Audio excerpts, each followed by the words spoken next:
This is the lowest cost 4K action cam I've ever seen. It cost about $12.50. I got it from Banggood and it got banged up pretty good on its way over here from China. It was packaged in an envelope, not in a box, but I'm gonna go ahead and unbox this thing and check it out. Coming up on ThriftyAV.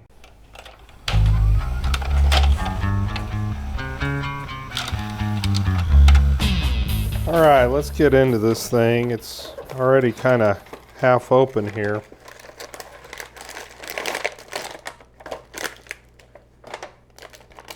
All right, here's the camera in its protective housing already. I'll open that up shortly. Here's one mounting option.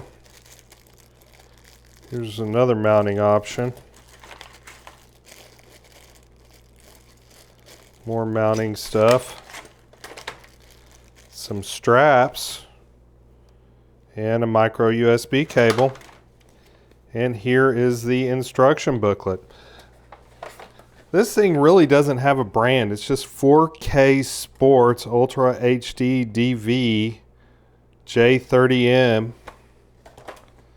So here's the booklet. Sports FHD 2-inch 12 megapixel Wi-Fi. Support storage cards up to 32 gigabytes. I don't know if I have one small enough. I have a 64 and I have a 128. I don't know if I have a 32 handy. I'll look for one. All right, records in AVI format. That means that it doesn't have enough processor to do MP4s. Power buttons in the front, that's standard. There's a lens, HDMI, USB, micro SD. Microphone's on the side. Screen's on the back, has a volume up, down, and a speaker. Battery cover with a battery cover lock. The side of this box says Go Plus, which is the closest thing I've seen to branding on this thing. Go and peel this off. Okay, let's get into this case. Basically, I had to pull this aside and lift at the same time to get it to unlock, and there it unlocked. Here's the battery compartment.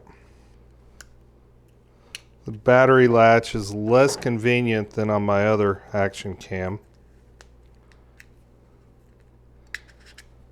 And here's the battery. It's a 3.7 volt lithium ion, 900 milliamp hours. Okay, I'm going to put this on a charger and charge it up. Now I was able to pick up a 32 gigabyte card here, so this should work with this camera, so let's open this up.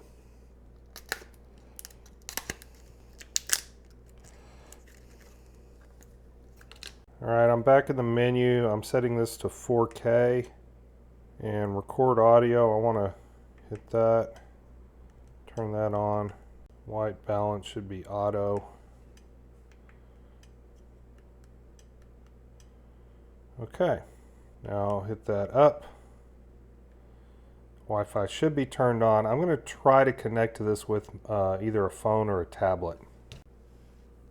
Using the RoadCam app, I am now connected to this through Wi-Fi. I'm going to try hitting record here. And it shows that it is recording. Okay, I've hooked up the 4K action cam on a tripod in the living room. I've noticed that it has a very wide field of view. I think it's set 170 degrees. That's pretty wide. Wider than I would like. You can tell that it's a little fisheye on the edges. You can see some rounding of things that are really not round, and that's a consequence of the wide field of view. I'm using the built-in microphone on this action cam that's on the side of the action cam. So we'll see how good the built-in microphone sounds. I'm curious if this is true 4K. You're seeing it now. I'm about to go load it up into the edit machine and take a look at it myself. Okay, there's a major disappointment here. This says it's recording at 4K 30 frames per second, but when I looked at the file details on my computer of what I just recorded, it says 1080p 25 frames per second, so it's not actually recording at the resolution and frame rate that's being claimed. And even the 1080p 25 footage didn't look that good. It was grainy, it had compression artifacts, and the brightness gradient was not smooth. It had a kind of a stair-stepping on the brightness. So really pretty weak action cam here.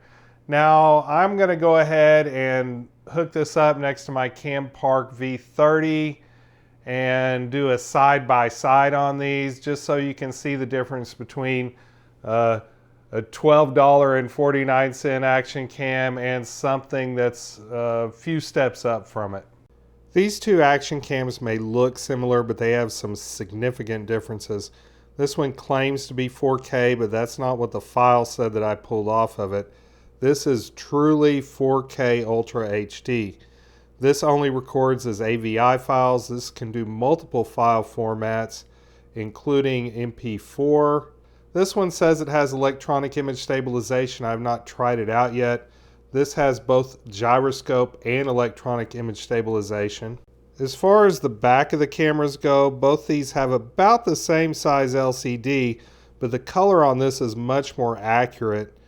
Also, this one has touchscreen and this one does not, so that makes a serious difference. Also, this one came with 2 batteries and a charger. This one came with just the 1 battery and no charger. So to charge this one, you have to hook the camera up to a charger. I want to hook both these up to the same tripod, so I'm going to use this little bracket here. As far as mounting goes, I can hook this one up directly to a tripod. For this one, I have to use this brace to hook it up to a tripod, but I'm going to do that now. Okay, that's going to work. Oh, and this one shuts off way quicker than this one does. I've gone into the menu and I set it for the longest duration before it shuts off automatically, but it still shuts off pretty quick. I'm now recording both with the Campark V30 and this budget $12.50 action cam. I have image stabilization turned off on both cameras because it's mounted to a tripod. I have the same field of view set to both cameras. On your left is the Campark V30. On your right is the budget action cam. I'm going to go back and forth between the internal mics on the Campark V30, which I'm speaking into now, and the budget action cam, which I'm speaking into now. So you can compare the difference between the audio on the two cameras. So let's take a look at the comparison. Either one or both of these action cams were not real accurate with their field of view because the Campark was set to 140 degrees and so was this budget, but the Campark was obviously tighter. I can widen out the Campark to 170 degrees and see if they're a match then. As far as the audio goes, both of them, the mics are, not so great, but they do work. I think that maybe a GoPro would have better microphones than either one of these do.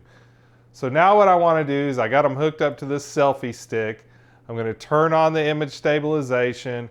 I'm going to do a little walking around and see how these look with image stabilization turned on outside. It's a sunny but cool day outside. I have my Campark V30 recording and I have my budget action cam recording. Now I'm going to walk around a little bit outside and see how well these deal with the fact that I'm walking on uneven ground.